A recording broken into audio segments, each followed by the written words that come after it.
আমি অনুরোধ করব আমরা যেন নামের পিছনে না দৌড়াই, আমরা যেন কাম নিয়ে পড়ে থাকি। ধন্যবাদ মাননীয় স্পিকার, কোনো ভুল হলে আমাকে ক্ষমা করবেন। প্রিয় দেশ এগিয়ে যাক, বাংলাদেশকে নিয়ে আমরা এগিয়ে যাই, যুবকদের স্বপ্নের বাংলাদেশ উপহার দেই এবং আমরা অতীতের গ্লানি থেকে বের হয়ে আসি। আল্লাহ হাফিজ, বাংলাদেশ জিন্দাবাদ। আসসালামু আলাইকুম ওয়া রাহমাতুল্লাহ।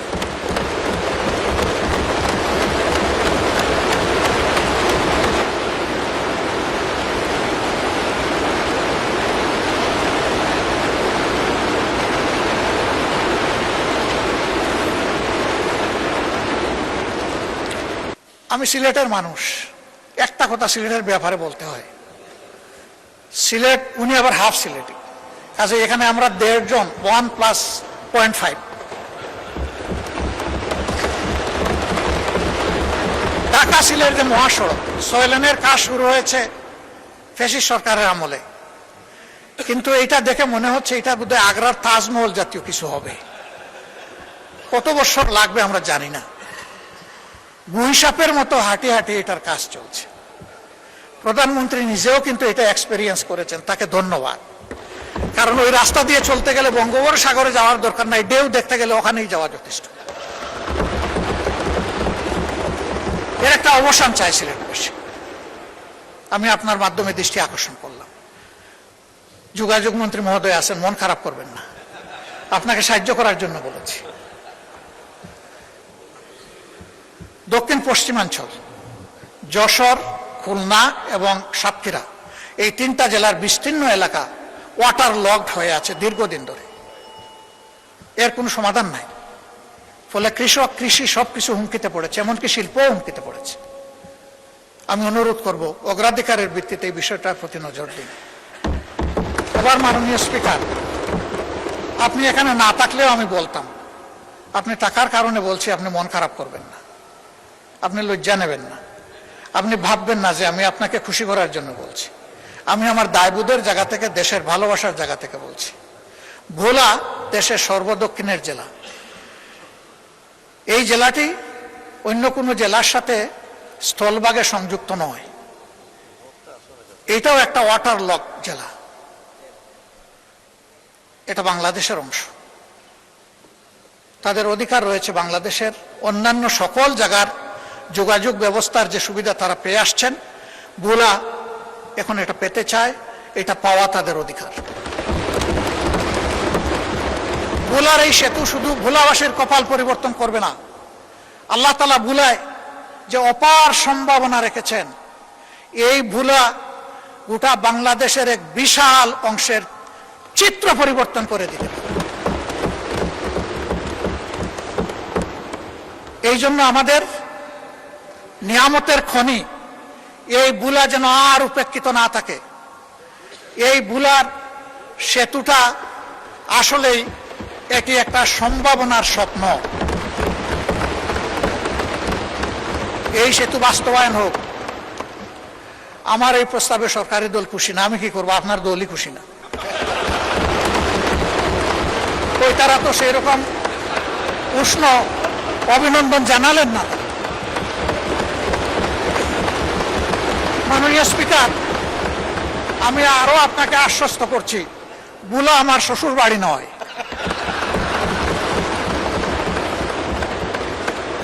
কিন্তু ভোলা বাংলাদেশের অংশ। বাংলাদেশের প্রতি ইঞ্চি জায়গাকে আমি বিশ্বাস করি এই 350 বা 348 জন সংসদ সদস্য অন্তরে ধারণ করেন, আমিও ধারণ করি। তাই আমার দায়বোধের জায়গা থেকে আমি কথাগুলো বলি। ভোলার উন্নয়ন, পুরা দক্ষিণ অঞ্চলের উন্নয়ন বয়ে আনুক, আমি দোয়া করি। আর আমি কথা বাড়াচ্ছি না, অনেক সময় নিয়ে নিছি। আপনি আনলিমিটেড দিয়েছিলেন, আসলে আমি আনলিমিটেড করে ফেলেছি। এই দিক থেকে আওয়াজ আসছে, তিস্তা মহাপরিকল্পনা। আমি মাননীয় প্রধানমন্ত্রীকে অভিনন্দন জানাই আরেকবার। তার সফরের পরে অভিনন্দন জানিয়েছিলাম, আরেকবার অভিনন্দন জানাই। তিস্তা মহাপরিকল্পনা বিষয়ে তিনি শক্তিশালী বন্ধু দেশ চীনের সাথে কথা বলেছেন এবং পানি সম্পদ মন্ত্রী গতকাল তার বক্তব্যে আশ্বস্ত করেছেন যে ইনশাল্লাহ যে নামেই হোক কাজ শুরু হয়ে যাবে। আমরা নামের কাঙ্গাল নই, আমরা কামের কাঙ্গাল। কামটাই দেখতে চাই। নাম নিয়ে শেষ কথা বলে আমি বিদায় নেই। আমি সিলেটের মানুষ, চাকরি করেছি সুনামগঞ্জ, আমার বাড়ি মৌলভীবাজার, বিয়ে করেছি সিলেট জেলায়। 3টা জেলা আমার খাবার হয়েছে। তো সুনামগঞ্জে একটা শিক্ষা প্রতিষ্ঠান স্থানীয় লোকেরা গড়ে তুললেন তাদের নিজের অর্থে এবং পরিশ্রমে। ভালো মানসম্মত একটা কলেজ, কিন্তু এমপিওভুক্ত হয় না। এটা 96-2001 সালের সরকারের সময়। কোন সরকার ছিল এটা বুঝতেই পারছেন। তো মন্ত্রী মহোদয় এলাকার যিনি ছিলেন তার একজন ঘনিষ্ঠ লোককে এলাকার লোকেরা ধরলো যে আমাদের এইটা একটু আপনি করে দেন। সে যখন গিয়ে বলল, তো উনি বললো ঠিক আছে করে দিব, এখানে আমার নাম থাকবে কিনা। ওই যে তাদের সাথে আলাপ করে দেখে লিডার, আর সে আলাপ করছে, লোকেরা খুব মন খারাপ করছে যে সব কিছু আমরা করলাম, ওনার নামে এখন কলেজ দিয়ে দিব, এটা কোন ধরনের ইনসাফ। তো তারা মন খারাপ করে পাকিস্তান আমলের এক সরপঞ্চের কাছে গেছে। তখন তো আর মেম্বার ছিল না, সরপঞ্চ ছিল। এই বৃদ্ধ লোকের কাছে গিয়ে বলছে যে ঠেকলে নাকি বৃদ্ধের কাছে আসতে হয়, আপনি একটু বুদ্ধি দেন, কি করব। আমাদের যুবকরা শুনে তো খেপে গেছে, বলে যে সারা জীবন আমাদের এমপিভুক্তি হওয়ার দরকার নেই, আমরা এইভাবেই চল। তো উনি বলে অসুবিধা নাই, ওই লোকটাকে দাওয়াত দাও যাকে তোমরা মাঝখানে ধরেছ, তার সাথে আমিও একটু বসতে চাই, তোমরাও থাকবা। তো ওই লোককে নিয়ে বসে বসে বলছে যে ঠিক আছে মন্ত্রী মহোদয় এত বড় একটা কাজ করে দিবেন, আর তিনি আশা করেছেন তার নামটা থাকুক, এরকম একটা সমন্বয় হতে পারে যে তারও নাম থাকবে, এলাকারও নাম থাকবে। তো যদি এটা তিনি মানেন তাহলে একটা সমাধানে আমরা যেতে পারি। সে খুশি হয়ে গেছে যে প্রস্তাবে তো অর্ধেক মিলল। সে গিয়া যখন মন্ত্রীকে বলছে, মন্ত্রী তার গাড়ে ঠাস করে একটা চপ পরে বসাই দিচ্ছে। সে তো অবাক হয়ে গেল যে ভালো একটা প্রস্তাব নিয়ে আসলাম, উনি আমারে চোট দিলেন কেন। বলে যে তোর বাবারা কি বলছে তুই কি খেয়াল করেছিস, এলাকার নাম পাগলা। এখন যদি এলাকার নামের আগে আমার নাম হয় তাইলে অমুক পাগলা, আর যদি পরে হয় তাইলে পাগলা অমুক। যা কিছুই লাগবে না, ওরা তোরে জুতার বাড়ি দিয়েছে, আমি এর বিনিময়ে এমপিওভুক্ত করে দেব। আমি অনুরোধ করব আমরা যেন নামের পিছনে না দৌড়াই, আমরা যেন কাম নিয়ে পড়ে থাকি। ধন্যবাদ মাননীয় স্পিকার, কোনো ভুল হলে আমাকে ক্ষমা করবেন। প্রিয় দেশ এগিয়ে যাক, বাংলাদেশকে নিয়ে আমরা এগিয়ে যাই, যুবকদের স্বপ্নের বাংলাদেশ উপহার দেই এবং আমরা অতীতের গ্লানি থেকে বের হয়ে আসি। আল্লাহ হাফিজ, বাংলাদেশ জিন্দাবাদ। আসসালামু আলাইকুম ওয়া রাহমাতুল্লাহ।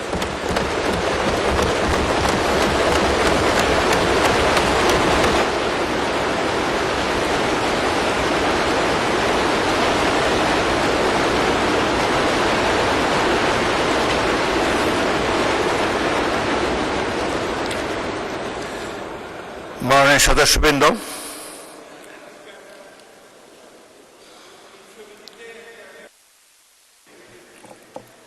মাননীয় এলজিআরডি মন্ত্রী, আপনি কিছু বলতে চাচ্ছেন? হ্যাঁ, আমি 300 বিধিতে একটা বিবৃতি দিতে চাই। জি দিন।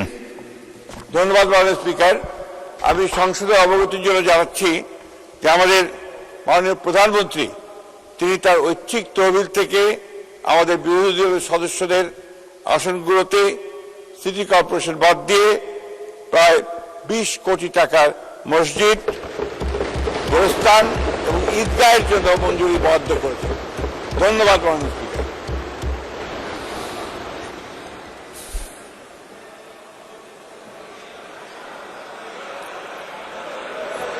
জনাব সাইফুল আলম, এখন বোধহয় না বললে ভালো, পরে আমরা শেষ করি, তারপরে একটু আগাই।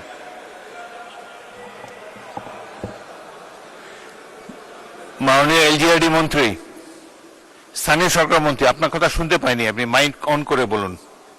মাইক দেন ওনাকে। এটা জেলা পরিষদের পক্ষ থেকে আপনার সিটি কর্পোরেশনগুলোকে পরবর্তীতে দেওয়া হবে। ধন্যবাদ। মাননীয় সদস্যবৃন্দ, 40 বছর আমিও এই সংসদে কাটিয়েছি, বিরোধী দলের সদস্য ছিলাম, একটি কানাকড়িও কোনোদিন পাইনি।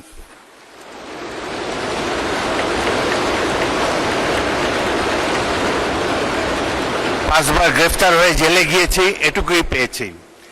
প্রাপ্তি আলোচনায় অংশগ্রহণের জন্য প্রথমেই আমি মাননীয় বিরোধী দলের নেতা ডক্টর মোহাম্মদ শফিকুর রহমানকে তার বক্তব্য রাখার জন্য আহ্বান জানাচ্ছি।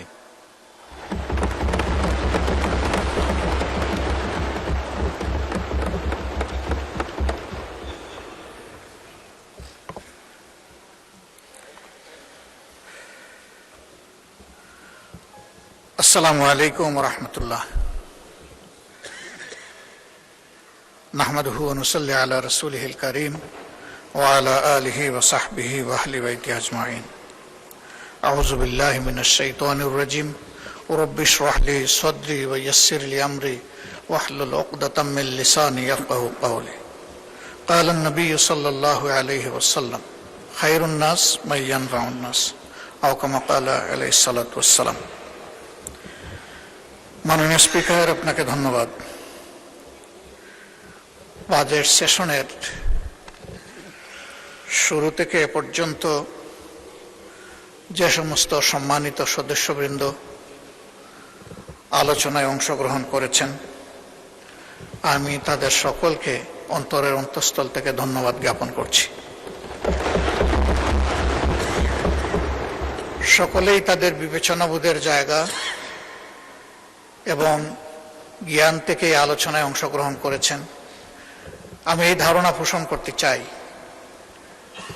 দেশ, সমাজ, জাতি এবং দিনের কল্যাণেই তারা তাদের আলোচনা রেখেছেন। এটি ঠিক যে সকলের চিন্তাধারা একই ধরনের হবে না, সরকারি দলেও না, বিরোধী দলেও না। চিন্তা একই ধরনের হলে এত লোকের বক্তৃতার প্রয়োজন হতো না, এত সময় খরচ করতে হতো না। সবার পক্ষ থেকে দুই দিক থেকে একজন করে বক্তব্য রাখলেই বিষয়টা চুকে যেত।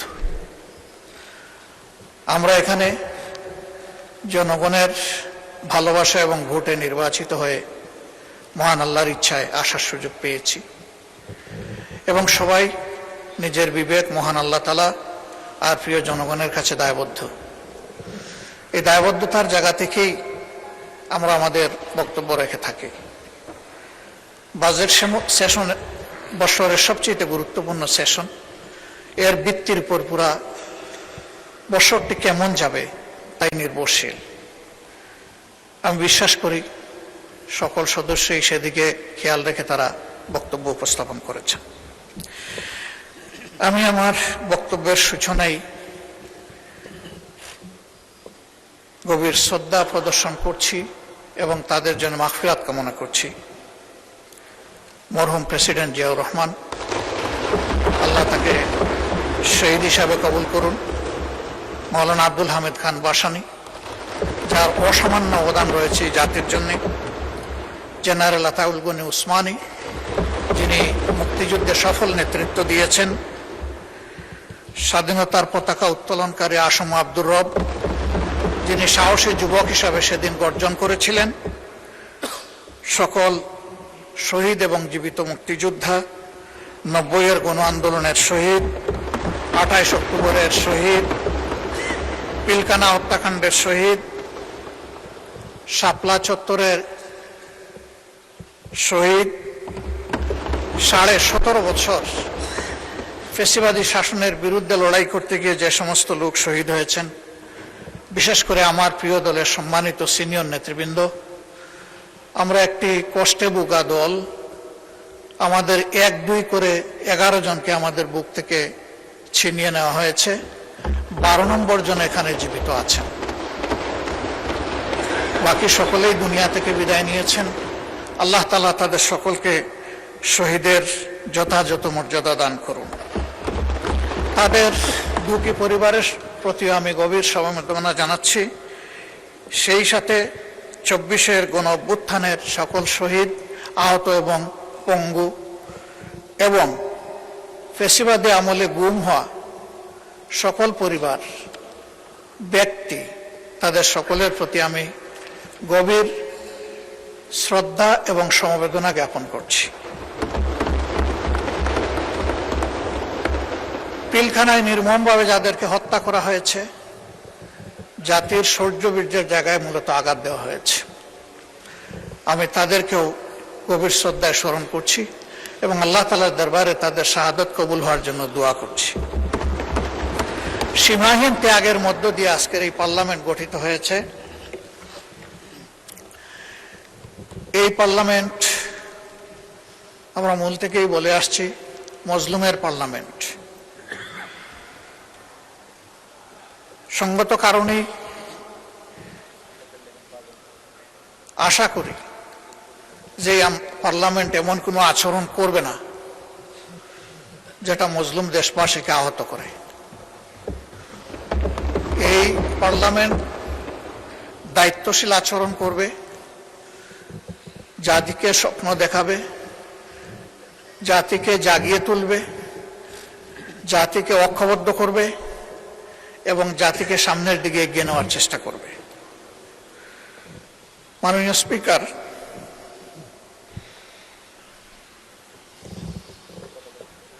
আমরা এই বাজেট অধিবেশনে বাজেট বড় না ছোট, বাস্তবায়নযোগ্য বা তার সামনে চ্যালেঞ্জ আছে, এর সংখ্যাতাত্ত্বিক অনেক বিশ্লেষণ আমরা করেছি। আমি ওই দিকে খুব একটা যেতে চাই না, কারণ এই ব্যাপারে বিস্তারিত আলোচনা হয়েছে। এই সংসদে আজকে আমরা যারা আছি, একসময় আমরা একদিকেই বসতাম, বিশেষ করে 2001 থেকে 2006, অল্প দুই একজন ছাড়া বা দুই একটি দল ছাড়া। এখন আমরা দুই অংশে সংযুক্ত, আমি বিভক্ত বলছি না, সংযুক্ত। কারণ কোনো যানবাহনে এক চাকায় চলে না। যানবাহন ড্রাইভ করতে হলে মিনিমাম 2টা টায়ার লাগে। এই সংসদেরও 2টা টায়ার, একটা সরকারি দল আর একটা বিরোধী দল।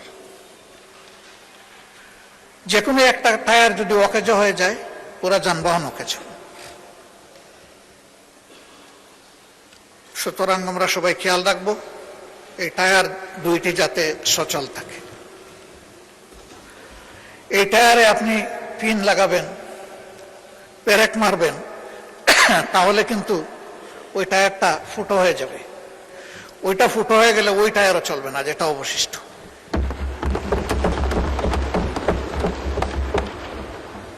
একটা চমৎকার টেন্ডেন্সি আমি লক্ষ্য করেছি, প্রায় সকল বক্তা কুচি কুচি করে কাটার পরে বলেন এগুলো ছাড়েন, ছাড়িয়ে আসেন, আমরা ঐক্যবদ্ধভাবে দেশটা চালাই। ওই কুচি কুচি করার যন্ত্রটা আসেন আমরা ফেলে দিই।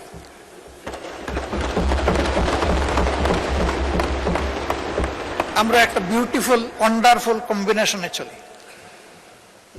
এর অর্থ এটি নয় যে সরকারি দলের যেটা অভিপ্রায় বুঝে না বুঝে সেটাই হবে বিরোধী দলের অভিপ্রায়। আবার এর অর্থ এটিও নয় যে সরকারি দল সঙ্গত কোনো বিষয় নিয়ে সামনে আগালে বিরোধী দল বিরোধিতার খাতিরে শুধু বিরোধিতাই করে যাবে। এই দুইটার কোনোটাই না। সরকারি দলকেও বিরোধী দলকে সম্মান করার মানসিকতা থাকতে হবে, আর বিরোধী দলেরও সঙ্গত সকল ব্যাপারে সরকারকে সহযোগিতা করার মানসিকতা থাকতে হবে। এই কথাটি আমরা প্রথম দিনই বলে রেখেছি। মাননীয় স্পিকার, অতীত অভিজ্ঞতা আমার নেই, আপনার আছে। এখানে আরো কিছু কিছু সম্মানিত সদস্যের আছে, তবে আমরা বেশিরভাগ নবীন। নবীনদের অধিকার থাকে প্রবীণদের কাছ থেকে শিকার, কিন্তু আমরা মন্দতা শিখতে চাই না, আমরা শিখতে চাই ভালোটা।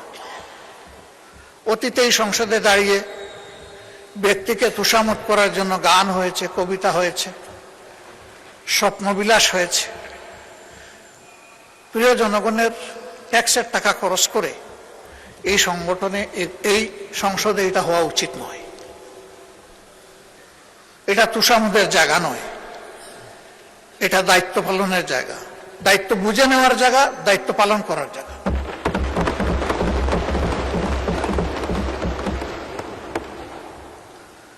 অনেক সময় ব্যক্তিকে খুশি করতে গিয়ে অন্যকে আবার বেশি করে আমরা আঘাত করে ফেলি। আমি প্রথম দিন আপনার মাধ্যমে অনুরোধ করেছিলাম অতীতের ব্যাড কালচারকে আমরা না বলি, বিশেষ করে এই সংসদে দাঁড়িয়ে চরিত্র হননের কোনো কাজ যেন না হয় এবং আপনি যেন এটা এলাও না করেন। অভিজ্ঞতা বলছে তার কিছু উন্নয়ন হয়েছে, কিন্তু পুরোপুরি শেষ হয়নি। আমি আশা করব এরপরে আর এটা কন্টিনিউ করবে না। মাননীয় স্পিকার, বাজেট মূলত একটি জাতির টিকে থাকার এবং সামনে এগিয়ে যাওয়ার চার্টার। আমি ধন্যবাদ জানাই মাননীয় অর্থমন্ত্রীকে সরকার গঠনের পরে খুব কম সময় পেয়েও একটা বিধ্বস্ত অর্থনীতির ধ্বংসস্তূপের উপর দাঁড়িয়ে তিনি সংসদে একটা বাজেট পেশ করেছেন। 234 পৃষ্ঠার এই বাজেট পাঠ করতে তার অনেক কষ্ট হয়েছে, কষ্ট হওয়ার কথা। কয়েক ঘন্টা তাকে দাঁড়িয়ে বক্তব্য রাখতে হয়েছে। তার উপর একটি গুরুভার অর্পিত হয়েছে এই সংসদ এবং সরকারের পক্ষ থেকে। আমি এও বিশ্বাস করি তিনি তার জ্ঞান মতো এই বাজেটকে সর্বোচ্চ চূড়ায় নিয়ে যাওয়ার, সুন্দর করার তিনি চেষ্টা করেছেন। কিন্তু তারপরেও তিনি এবং তার টিম ব্যক্তিগতভাবে মানুষ, সমষ্টিগতভাবে মানুষ। মানুষের কোনো প্রয়াস সম্পূর্ণভাবে ভুলের ঊর্ধ্বে হওয়ার প্রশ্নই ওঠে না। এর মধ্যে ত্রুটি এবং ঘাটতি থাকবে, এটাই স্বাভাবিক। এটা আমি করলেও থাকত। বিরোধী দলের কাজ হচ্ছে ওয়াচ ডগের কাজ করা। তারা তীক্ষ্ণ দৃষ্টিতে দেখবে এই বাজেটের মাধ্যমে জনকল্যাণের পরিবর্তে কোথাও জনগণের কোনো ক্ষতি হচ্ছে কিনা, এবং বিশেষ করে সমাজের ন্যায্যতার ভিত্তিতে যাদের পাওনা আছে তারা বঞ্চিত হচ্ছে কিনা, এবং কোনো জায়গায় জনগণের অর্থের অপচয়ের প্রস্তাবনা আছে কিনা, এই বিষয়গুলো দেখা মূলত বিরোধী দলের কাজ। সরকারি দলের বন্ধুরা বিরোধী দলের সমালোচনাকে কেউ কেউ ওয়েলকাম করেছেন, আমি তাদেরকে ধন্যবাদ জানাই। আবার কেউ কেউ বিরক্তি প্রকাশ করেছেন, আমি তাদেরকেও ধন্যবাদ জানাই। এইসব বৈচিত্র্য নিয়েই এই সংসদ, এই বৈচিত্র্য থাকুক। সরকারি দল বাজেটের প্রশংসা করতে থাকুক, বিরোধী দল হালকা প্রশংসার সাথে ভারী ওয়াচডগের কাজটাও করে যাক। তাহলে বাজেট সত্যিকার অর্থে পূর্ণতা পাবে, এবং আমরা এটা আশা করতে চাই। বিরোধী দলের পক্ষ থেকে, এমনকি সরকারি দলের পক্ষ থেকেও কিছু কিছু বিষয়ে কিছু প্রস্তাবনা এসেছে, এবং আমি বেশ কিছু প্রস্তাবনাকে একান্তভাবে যৌক্তিক মনে করি। রেওয়াজ অনুযায়ী সম্পূরক বাজেটের উপরে কাট মোশন ছিল, সেখানে একটাও গ্রহণ করা হয় নাই। যদি 1 টাকার একটাও গ্রহণ করা হতো তাহলে ডেমোক্রেসিতে সুন্দর একটা চ্যাপ্টার যোগ হতো। এবারও যে প্রস্তাবনাগুলো এসেছে, আমি আশাবাদী হতে চাই যে সবগুলাই অবলীলায় অগ্রাহ্য হবে না, বরঞ্চ যেগুলা যৌক্তিক মাননীয় অর্থমন্ত্রী বিবেচনায় নিয়ে সেগুলা গ্রহণ করবেন এবং তার পূর্ণাঙ্গ প্রস্তাবনায় সংশোধিত আকারে তিনি এই সংসদে পেশ করবেন। তাহলে দেশবাসী বুঝতে পারবে যে এই সংশোধনের আলোচনা শুধু সময় ক্ষেপণের জন্য নয়, কিন্তু কিছু কথার ফুলঝুরি নয়, এর বাস্তবতা রয়েছে, এর মধ্যে সারবস্তু আছে। মাননীয় স্পিকার, এই সেশনটা কার্যত আগামীকালকে শেষ হবে না, কিন্তু এই চ্যাপ্টারটা ক্লোজ হবে আগামীকাল। কারণ জুলাইয়ের 1 তারিখ থেকে এই বাজেট বাস্তবায়ন শুরু হবে ইনশাআল্লাহ। এই ক্ষেত্রে আমাদের সুস্পষ্ট প্রস্তাবনা যে আমরা দেখতে পাচ্ছি অতীতে বর্তমানে কোনো বেশ কম হয়নি। এটা জুলাই টু জুন হওয়ার কারণে এবং শেষের দিকটা বন্যা দুর্যোগ থাকার কারণে তাড়াহুড়া করে অর্থ ছাড়া হয়। সারা 10 মাসে 42%, আর এই সময় আরো 42% থেকে যা হয় পুরোপুরি। পরে এখানে অপচয় এবং লুটপাটের দুয়ার উন্মুক্ত হয়ে যায়। আমাদের প্রস্তাবনা কালকেও এখানে আলোচনায় এসেছে, পরশু এসেছে, এর আগেও এসেছে। আমরা আমাদের ছায়া বাজেটেও বলেছি যে ফিসকাল ইয়ারটা আমাদের ক্যালেন্ডার ইয়ারের সাথে মিলিয়ে দেওয়া হোক,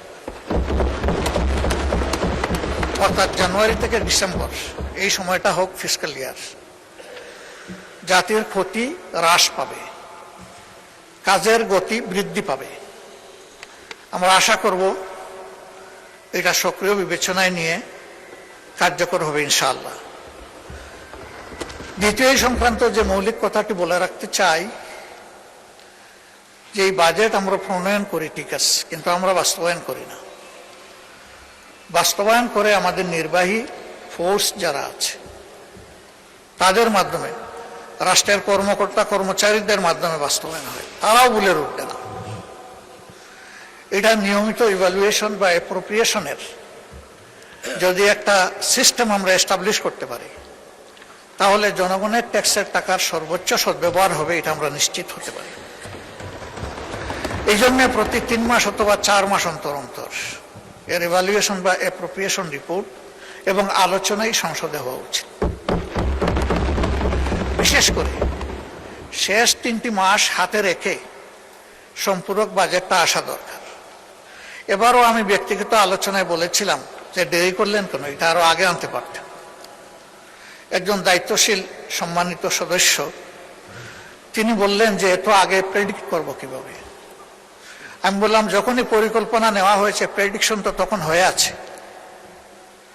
এবং এর একটা টাইম লাইনও হওয়া উচিত, কোন কাজটা কোন সময়ের ভিতরে সম্পন্ন হবে।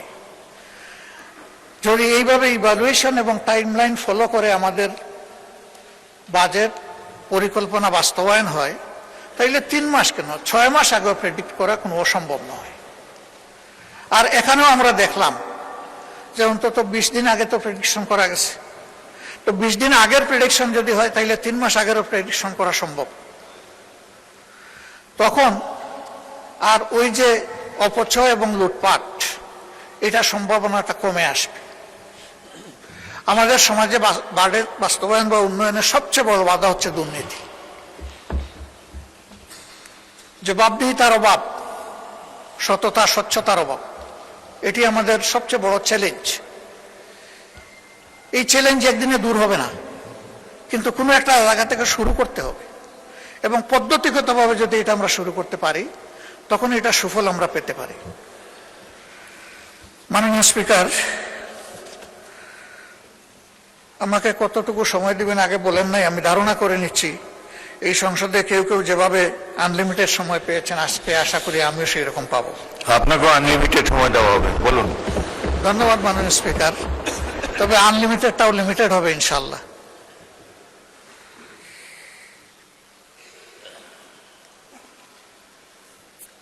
মাননীয় স্পিকার, আমি সব খাতওয়ারি বিষয়গুলো এখানে আনবো না।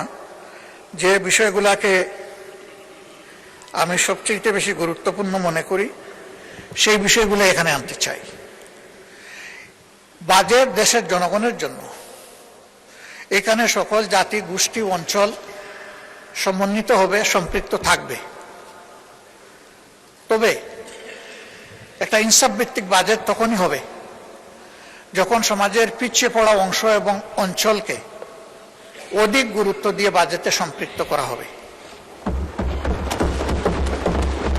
এবং এই বাজেটের সুফল যখন সবাই পাবে, কেউ এর সুফল থেকে বঞ্চিত হবে না। এই বাজেটে আমরা লক্ষ্য করেছি তার ব্যতিক্রম আছে। সেই ব্যতিক্রমটা নিয়ে অনেকেই কথা বলেছেন, আমিও আবার কথা বলছি। শিক্ষা জাতির মেরুদণ্ড। আমাদের শিক্ষা ব্যবস্থা ভালো নেই। বিভিন্ন ধরনের অনিয়ম অপকর্মের কারণে এটা বিশ্বের মিনিমাম স্ট্যান্ডার্ড আমাদের দেশ মেনটেন করতে পারে না। 18 কোটি মানুষের দেশে এতগুলা পাবলিক বিশ্ববিদ্যালয়, এতগুলা প্রাইভেট বিশ্ববিদ্যালয়, কিন্তু বিশ্ব র্যাঙ্কিংকে গুরুত্বপূর্ণ জায়গায় আমরা এখনো জায়গা করে নিতে পারিনি, বরঞ্চ দিন দিন আমরা পিছিয়ে যাচ্ছি। এর মূল কারণ এই শিক্ষা প্রতিষ্ঠানগুলো নিয়ে আমাদের কোনো নির্দিষ্ট ভিশন নেই এবং সেই জায়গায় দক্ষতা বৃদ্ধির এবং দক্ষ লোকের সম্মান করার কোনো জায়গা নেই।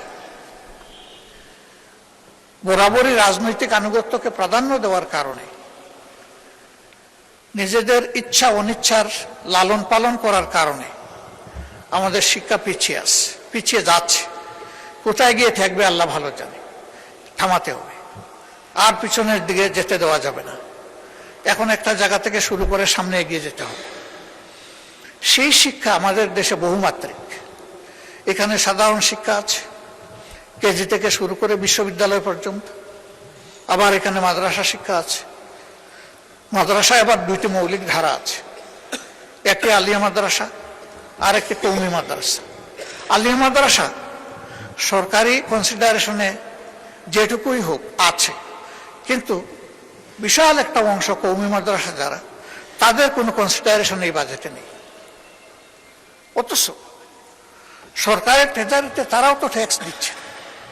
প্রত্যেকটি নাগরিক কিন্তু পরোক্ষ এবং প্রত্যক্ষ কর পরিশোধ করে থাকে, তো তাদের তো হক আছে, তাহলে তারা কেন উপেক্ষিত হবে? হ্যাঁ, এখানে তাদের কিছু আশঙ্কা আছে। তাদের আশঙ্কা হলো সরকারি দান সুবিধা যদি গ্রহণ করা হয়, তাহলে এই শিক্ষা ব্যবস্থার উপরেও সরকার ইচ্ছামতো নিয়ন্ত্রণ আরোপ করবে। তখন ইসলামী শিক্ষার মৌলিকত্ব ক্ষুণ্ণ হতে পারে। যদি তাদের সম্মিলিত যে সংস্থা আছে হায়াতুল উলিয়া, তাদের সাথে বসে তাদেরকে নিশ্চয়তা দেওয়া যায় যে আপনাদের পরামর্শ মোতাবেকই এগুলা পরিচালিত হবে, আমরা জোর করে কিছুই চাপাবো না।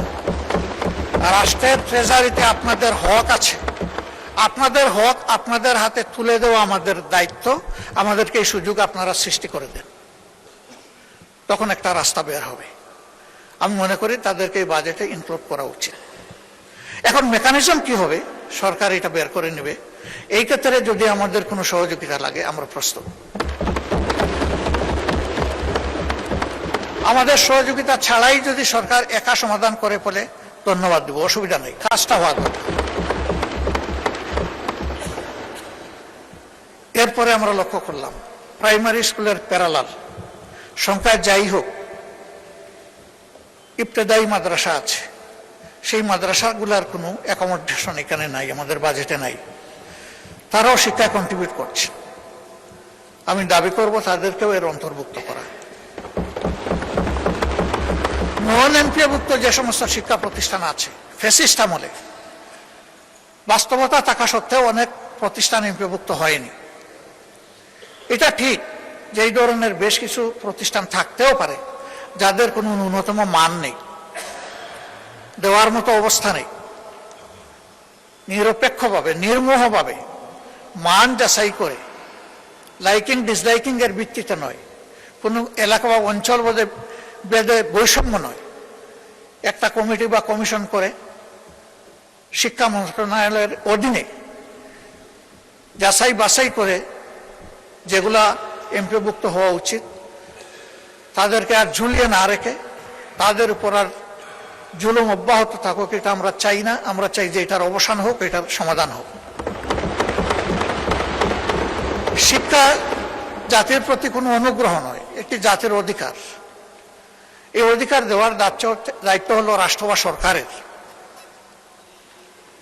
প্রত্যেক দেশে, উন্নত দেশেও শিক্ষার দুটি পথ রয়েছে, একটি সরকারি, একটি বেসরকারি। বেসরকারিতে তারা যাবে, সরকারির চাইতে যারা উন্নত শিক্ষা আছে বলে মনে করে, যাদের অর্থ আছে, অ্যাফোর্ডেবিলিটি আছে, তারা যাক, অসুবিধা নেই।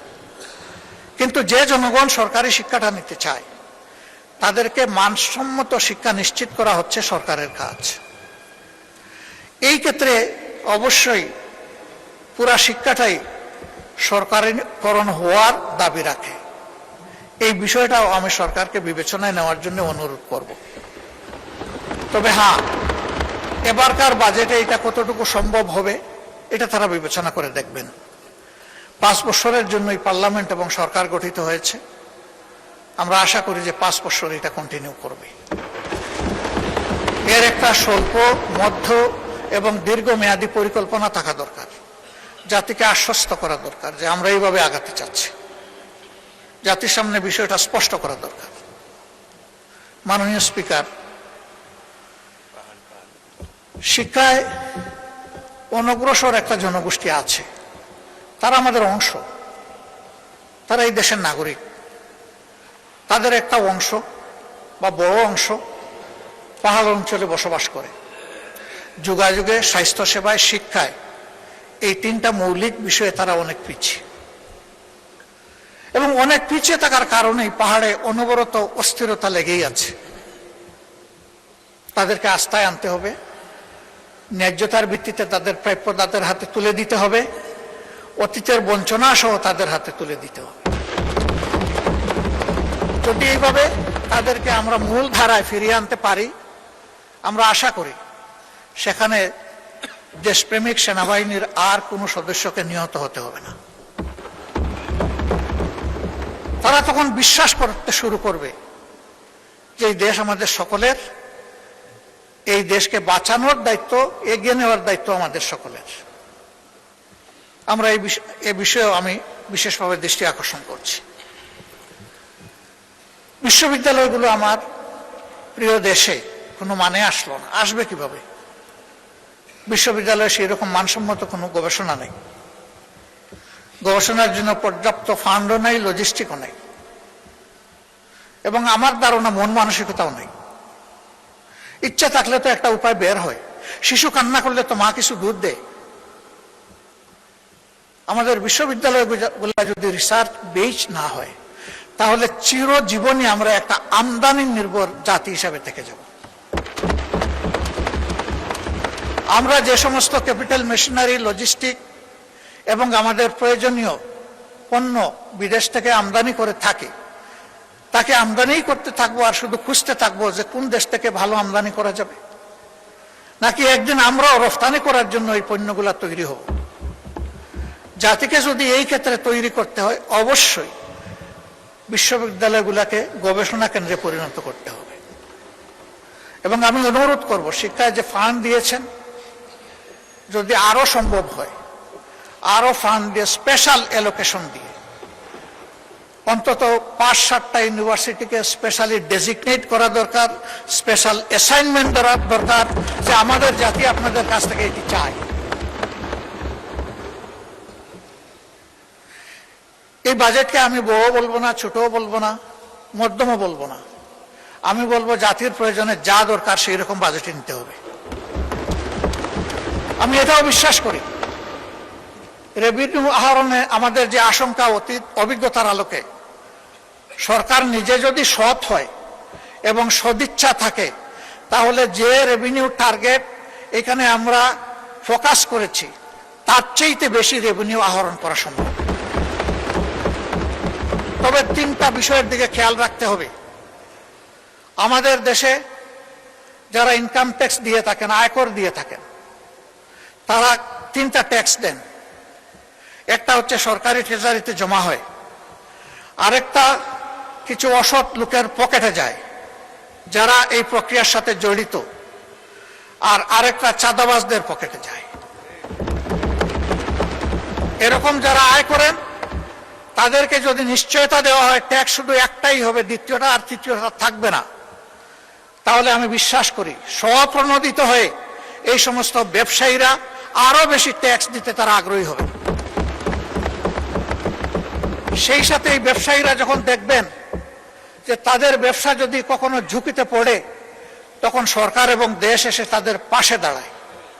এই আস্থা যদি তাদের মধ্যে তৈরি হয় যে ট্যাক্স শুধু ওয়ান ওয়ে টানেল নয়, এটা টু ওয়ে টানেল, আমি দিব আর বিপদে পড়লেও আমি পাবো,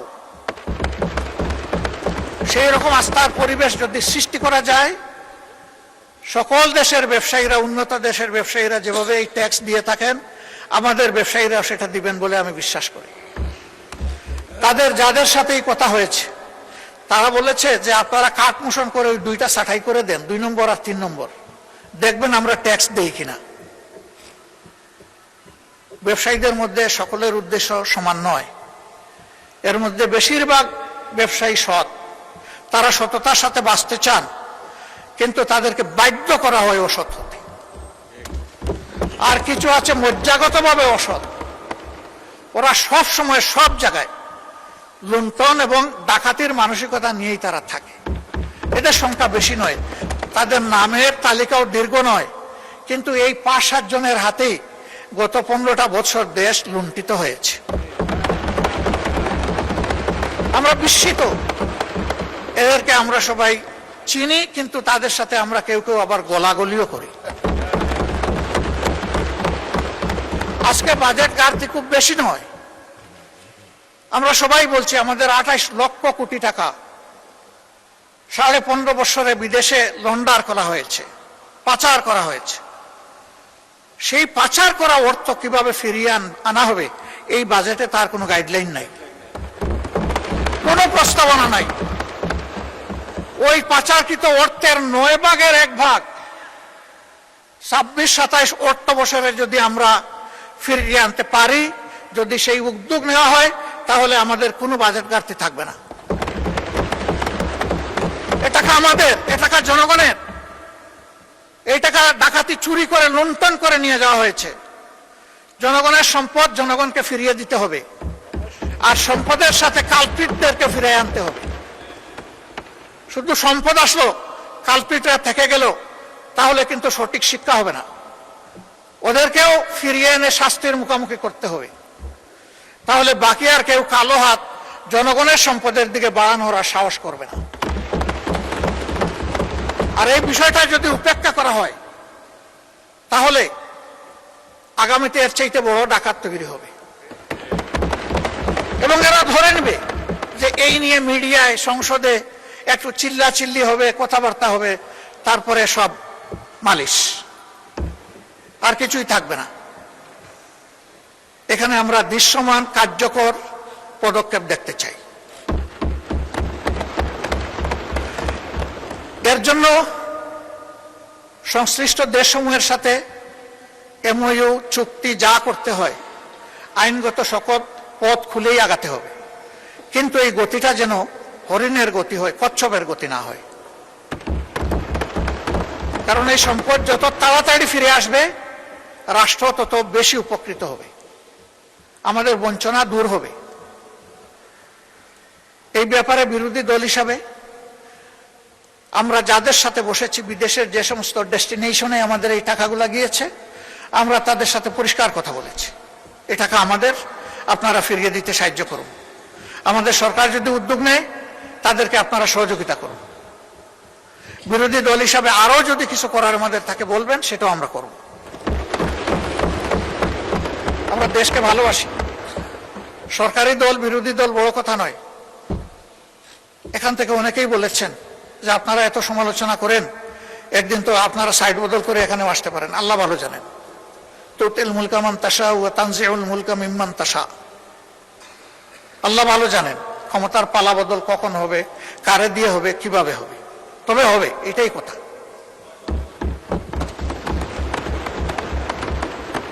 মাননীয় স্পিকার, এরপরে যে বিষয়টার উপর আমি গুরুত্ব দিতে চাই, এটি হচ্ছে আমাদের স্বাস্থ্য খাত।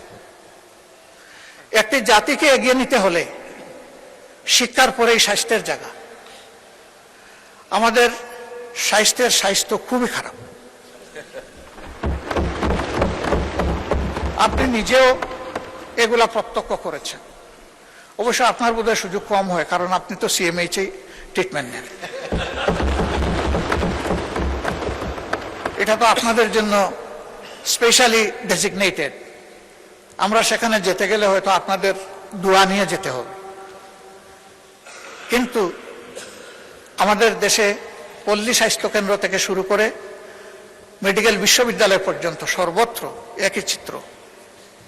ধারণ ক্ষমতার 3 গুণ রোগী টার্নওভার, আউটডোরে ইনডোরে সব জায়গায়।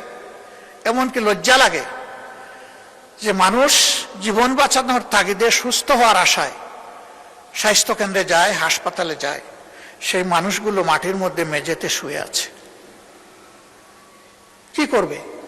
হাসপাতাল কর্তৃপক্ষের তো এত বেড নাই, আবার রোগীকেও মানবিক কারণে ফিরাই দিতে পারছে না। তার চিকিৎসা এখনই দরকার। এখানে নতুন কিছু পদক্ষেপের কথা বলা হয়েছে। আমার এই ক্ষেত্রে সুস্পষ্ট অনুরোধ, যদি অবকাঠামো কোনো জায়গায় দুর্বল থাকে আগে তা মেরামতের দিকে গুরুত্ব দেন। যদি লজিস্টিক্স সাপোর্টের শর্টেজ থাকে, যদি না অবশ্যই আছে, আগে সেইগুলা সংযুক্ত করেন। ম্যান পাওয়ার শর্টেজ আছে, আগে সেইটা দক্ষতার ভিত্তিতে পূরণ করেন। বিদ্যমান সেবা কেন্দ্র যেগুলো আছে, হসপিটাল যেগুলো আছে, এগুলাকে আগে মানে আনেন। আমি চিকিৎসা শাস্ত্রের একজন ক্ষুদ্র ছাত্র, বেশি দিন এই শাস্ত্রের সাথে থাকতে পারিনি। রাজনীতির ময়দানে চলে এসেছি, অল্প দিন সরকারি চাকরি করেছি। তারপরেও যা দেখি সমাজের একজন সাধারণ নাগরিক হিসেবে, আমাদের স্বাস্থ্য সেবার উন্নয়নের জন্য আমাদের কোনো ভীষণ আমার কাছে ধরা পড়ে না। আমাদের চিকিৎসক যারা আছেন ম্যাক্সিমাম ক্ষেত্রে কপি অ্যান্ড পেস্ট। আমরা বিদেশকে নকল করি, আমরা নিজেরা কোনো প্রযুক্তি উদ্ভাবন করি না। একই ক্রাইসিস এখানে, অথচ এটি হচ্ছে একটা শতভাগ ক্লিনিক্যাল ওরিয়েন্টেড শিক্ষা।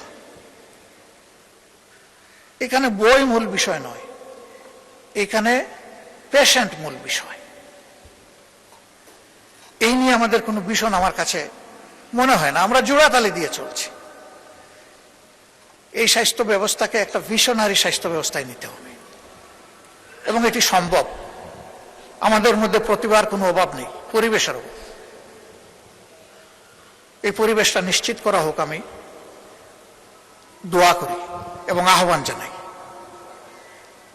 এখানে আবার আর একটা বৈষম্য আছে। আমাদের কিছু রেগুলেটরি সংস্থা আছে স্বাস্থ্যে, তারা ইন্সপেকশনে যান, ইভালুয়েশন করেন, খুব গুরুত্ব দিয়ে খুঁটে খুঁটে প্রাইভেট প্রতিষ্ঠানগুলোকে ধরেন। কিন্তু সরকারি প্রতিষ্ঠানগুলোও ওই রকম ইন্সপেকশন করা, ইভালুয়েট করা তাদের একই দায়িত্ব। সেখানে তারা এটা করেন না। সেখানে মহাপাপ করেও সবাই বহাল তবিয়তে থাকে। সেখানে কোনো ধরনের অ্যাকশন নেওয়া হয় না। এটা এখন নতুন না, ওই চলে আসতেছে ধারাবাহিক। ইনসাফ হচ্ছে। অপরাধ যেখানে, অপরাধ কন্ট্রোল করার দায়িত্ব সরকারের, সেখানে সমানভাবে দুইটাকে ট্রিট করতে হবে। এই দেশে সরকারি শিক্ষা ব্যবস্থায় বিদেশ থেকে ছাত্রছাত্রী আসার তেমন সুযোগ নেই, সার্কের একটু সুযোগ ছাড়া, এটাও খুব সীমিত। কিন্তু বেসরকারি মেডিকেল কলেজগুলোতে বিপুল সংখ্যক বিদেশি ছাত্রছাত্রী এখানে আসে। এর মাধ্যমে দেশের স্বাস্থ্য শিক্ষাকে যেমন এগিয়ে নেওয়ার সুযোগ রয়েছে, ঠিক তেমনিভাবে প্রচুর পরিমাণ রিমিটেন্স আর্ন করারও আমাদের সুযোগ রয়েছে। অতএব সমান তালে এই দুইটাকে যেন সার্ভিলেন্সে রাখা হয়, সেটাই হচ্ছে আমার দাবি। সম্প্রতি 8 দিন হসপিটাল নিয়ে এখানে কথা হয়েছে, অনেক কথা। আমি ওই সমস্ত তর্কে যাচ্ছি না, শুধু মানবিক একটা দল বিষয় সরকারকে বিবেচনায় নেওয়ার জন্য অনুরোধ করব। এই মেডিকেল কলেজটা, হাসপাতালটা একটা মেডিকেল কলেজের হাসপাতাল। এটার সাথে প্রায় 750 স্টুডেন্টের, মেডিকেল স্টুডেন্টের সম্পর্ক এবং প্রায় সমপরিমাণ নার্সের সম্পর্ক। এরা বই পড়ে ডাক্তার হতে পারবে না এবং কেবল বই পড়ে নার্সও হতে পারবে না। এদের রুগী লাগবে, হাসপাতাল লাগবে। তাদের কোনো বিকল্প অ্যারেঞ্জমেন্ট না করে এই হাসপাতাল যদি বন্ধ রাখা হয়, তাহলে এই ছাত্রছাত্রীদের ক্যারিয়ারের দায়িত্ব কে নেবে? অনুরূপভাবে বিদেশ থেকে পরবর্তীতে এই সমস্ত শিক্ষা প্রতিষ্ঠানে আর কোনো ছাত্রছাত্রী ভর্তি হওয়ার কোনো আগ্রহ রাখবে না, বলবে মাঝপথে আমরা ব্ল্যাক আউট হয়ে যাব। এই সিদ্ধান্তহীন, অস্থিতিশীল ও অনিশ্চিত গন্তব্যে আমরা যাব না। তাতে কি দেশের লাভ হবে? এখানে যারা কর্মকর্তা কর্মচারী আছে, যারা মালিক পক্ষ আছেন, সংগঠিত গঠনের জন্য আমরা সকলেই খুবই অনুতপ্ত, আমরা শোকাহত। সঠিক তদন্তের মাধ্যমে কারো দোষ প্রমাণিত হলে তার বিচার হোক, শাস্তি হোক, আমাদের কোনো আপত্তি নেই। কিন্তু প্রতিষ্ঠানের প্রয়োজনীয় সংস্কার যেটা দরকার, সময় বেঁধে দিয়ে সেটা করে এই হসপিটাল অতি সত্বর খুলে না দিলে এই সমস্ত জিনিস হুমকিতে পড়বে। এটা ঠিক, হয়তোবা তাদের কোনো দুর্বলতার কারণে এই ঘটনা ঘটেছে, কিন্তু এটাও ঠিক যে এখান থেকে লক্ষ লক্ষ মানুষ সেবা পেয়েছে এবং তারা এমন কিছু সেবা রেভিনিউ এখানে দিতে পেরেছে। আমিও একটা প্রাইভেট প্রতিষ্ঠানের সাথে জড়িত, আমি বলছি আমিও এটা দিতে পারি না, এর ধারে কাছেও আমি দিতে পারি না। তাদের ভালোকেও অ্যাপ্রিসিয়েশন দেওয়া হোক, আর তাদের কোনো অপরাধ থাকলে সেটাকেও বিবেচনায় নেওয়া হোক, কিন্তু আমাদের পদক্ষেপটা হোক মানবিক এবং যৌক্তিক। আমি বিশেষ করে মেডিকেল স্টুডেন্ট এবং নার্সদের তাদের একাডেমিক ক্যারিয়ার এবং জীবন বাঁচানোর জন্য আমি সরকারকে এ বিষয়টা গুরুত্ব দিয়ে বিবেচনা করার জন্য অনুরোধ করব। মাননীয় স্পিকার, সময় তো আমি বেশি নিয়ে ফেলছি, আর অল্প সময়ে আমি শেষ করব ইনশাআল্লাহ। প্রবাসীরা আমাদের সমাজের অংশ। এই প্রবাসীদের নিয়ে এখানে আমরা 1.5-2 ঘন্টা আলোচনা করেছি। সরকারি দল, বিরোধী দল খুবই প্লিজেন্ট আলোচনায় আমরা অংশগ্রহণ করেছি, কিন্তু এই বাজেটে প্রবাসীদেরকে আস্থায় আনার, সম্মানিত করার বিশেষ কোনো উদ্যোগ আমার কাছে আমি লক্ষ্য করিনি। সেই আলোচনায় আমরা একটা প্রস্তাব দিয়েছিলাম যে প্রবাসীরা সরকারি দলের নয়, বিরোধী দলের নয়, তারা বাংলাদেশের।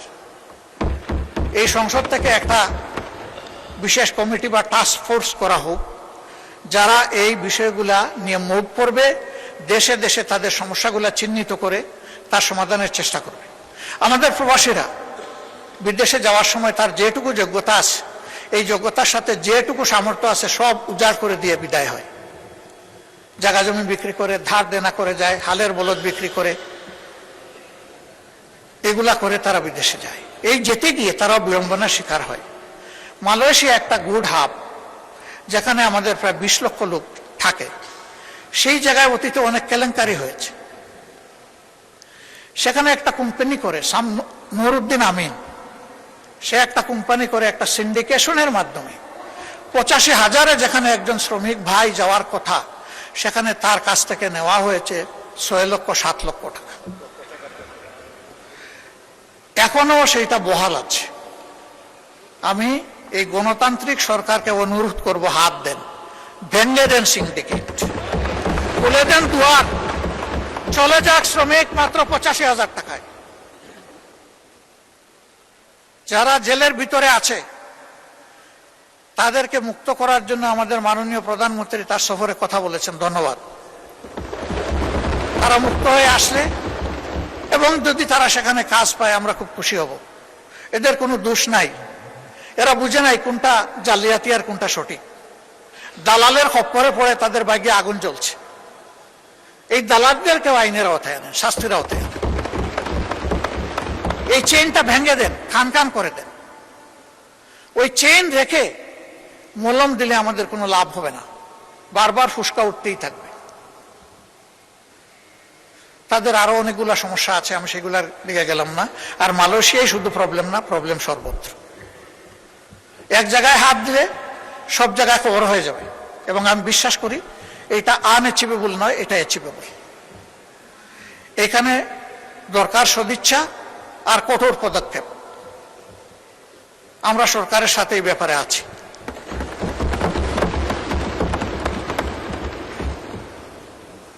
এই প্রবাসীরা আমাদের সম্পদ, তাদেরকে যেন আমরা যথাযথ সম্মান করতে পারি। আমি আবারও বলবো, গত সেশনে এই সেশনে যে ফ্রুটফুল ডিসকাশন হয়েছে এর ভিত্তিতে কিছু একটা করেন, তাদের আস্থা ফিরে আসুক।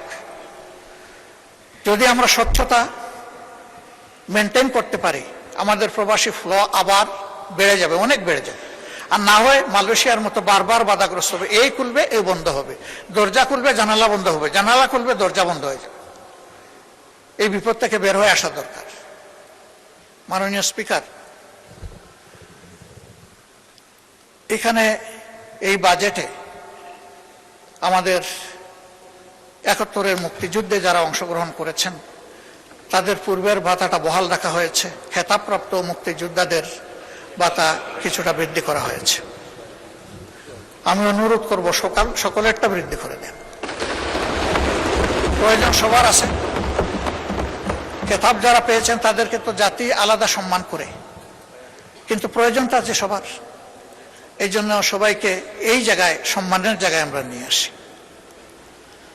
গত 17.5 বছরে যত মানুষ জুলুমের শিকার হয়েছে, এমনকি 28 অক্টোবর থেকে, 28 অক্টোবর শুধু জামাতের লোকেরা নিহত হয় নাই, একদিনে 34 জন মানুষ বিরোধী দলের নিহত হয়েছিল, তার মধ্যে 14 জন জামাত ইসলামের, 20 জন বিএনপির। পল্টনের ঘটনাটা ছিল সবচাইতে লোমহর্ষক, হৃদয় বিদারক, অমানবিক, পাশবিক। এই জন্য এইটা রেকর্ডে গিয়েছে। তাদেরকেও এই মজলুমের তালিকায় এনে 17.5 বছরে যারা খুন এবং গুমের শিকার হয়েছেন তাদের সকলকে বিবেচনায় আনা দরকার। জুলাই আন্দোলনে জুলাই যোদ্ধাদের যে সম্মান দেখানো হয়েছে, বিগত সরকার এটা দেখিয়েছে। আমি অনুরোধ করব এটাকে আরো আপহোল্ড করার জন্য। এই সরকার যেন আরো নতুন কিছু ভালো যোগ করে নেন, তাহলে এই দেশের মায়েদের গর্মে বেশি বেশি করে বীর জন্ম নেবে ইনশাআল্লাহ। যখন বীর মাতারা দেখবেন তাদের সন্তানদেরকে সম্মান করা হচ্ছে, তখন এই দেশ বীরের দেশে পরিণত হবে। এর সর্বশেষ ভিত্তিম হচ্ছে শরীফ ওসমান হাদি। আল্লাহর দরবারে তারও শাহাদত কামনা করছে। এই সবগুলার শুধু সামাজিক মূল্যায়ন নয়, বিচারিক মূল্যায়ন হতে হবে। সব কালপিটদেরকে, সে যত বড় যত উঁচু মাপের হোক, তাদেরকে বিচারের আওতায় আনতে হবে। কিন্তু সরকারের এই 4 মাসে একটা গণতান্ত্রিক সরকার প্রতিষ্ঠিত হওয়ার পর বিচারের যে গতি এই সমস্ত ক্ষতিগ্রস্ত ব্যক্তি এবং পরিবার আশা করেছিল, সেটা আমরা দেখতে পাচ্ছি না। আমরা দৃশ্যমান অগ্রগতি দেখতে চাই এই বিচারে। এবং আমি বিশ্বাস করি আমাদের নেতৃবৃন্দ নিহত হয়েছেন বেশি, কিন্তু জনশক্তি কর্মী তো নিহত হয়েছে বিএনপিরই বেশি।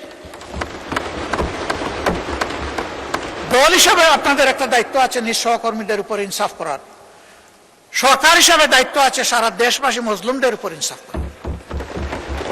সেই ইনসাফটা আপনারা নিশ্চিত করেন। আমরা ইনসাফের কিছু তারতম্য দেখছি, সহযোগিতার জন্য দৃষ্টি আকর্ষণ করছি। প্রথম দিকেই সরকারের পক্ষ থেকে কিছু অনুদান দেওয়া হয়েছে 2টা ঈদে।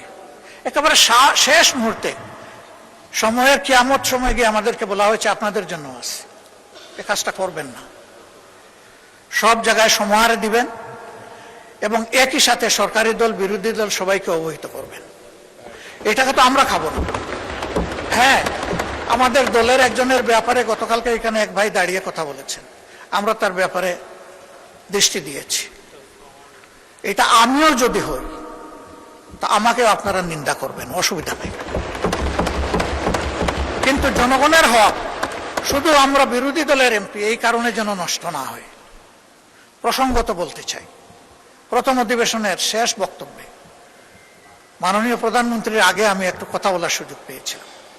যে এলাকার মানুষ আমাকে নির্বাচিত করে এখানে পাঠিয়েছে, মিরপুর কাফরুলের ঢাকা 15 আসনের মানুষ, তাদের কিছু সুখ দুঃখের কথা বলেছিলাম। মাননীয় প্রধানমন্ত্রী সদয় হয়ে আমাকে তার বক্তব্যে বলেছিলেন যে আপনার ওই বিষয়গুলো আমাকে আপনি দিয়ে সহযোগিতা করুন, তথ্য দিয়ে। আমি 4 দিনের মাথায় সেটা তার দপ্তর এবং সংশ্লিষ্ট দপ্তরগুলোতে পৌঁছেছি। এরপরে আবার কিছুদিন আগে একটা সফট রিমাইন্ডার দিয়েছে। হয়তো অনেক কাজের ভিড়ে চাপে তিনি এদিকে খেয়াল দিতে পারেননি, কিন্তু আমি যে একটা ভুল করে ফেলেছি, আপনার এই আশ্বাসের পরে আমি যে এলাকার জনগণকে বলেছি যে মাননীয় প্রধানমন্ত্রী এটার দায়িত্ব নিয়েছেন, আপনারা আশ্বস্ত থাকুন।